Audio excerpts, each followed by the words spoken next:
So we talk about Beauty and the Beast. Aladdin comes out in 92.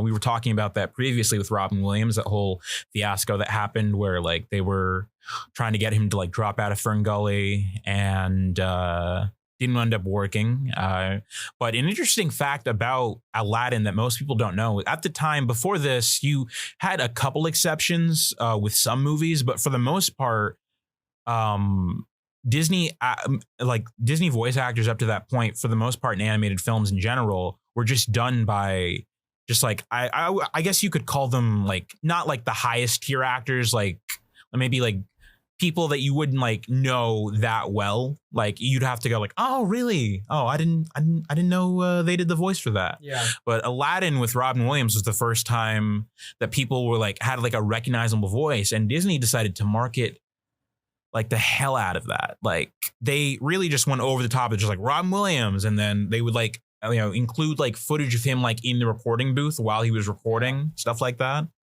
And he specifically asked them not to do this, and he didn't want like to be over marketed because he had a film coming out around the same time that nobody remembers called Toys. Yes. Yes, I remember. I've seen posters of that. Never seen it. So that kind of severed the relationship between Disney and Robin Williams for a time, which is why when the sequel came out, Aladdin 2, the Genie was instead voiced by Dan Castellaneta, who was the voice of Homer Simpson.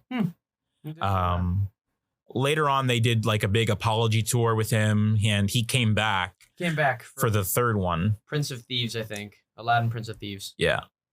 And interestingly enough, the voice of Homer Simpson had already recorded the whole movie as like a backup. Really? So there's just like a lost media of him, like with him doing the voice. I had no idea. That's so cool. Yeah. Has there been any chance of getting that from Disney's archives? I have it. It's probably locked up next to Song of the South, honestly.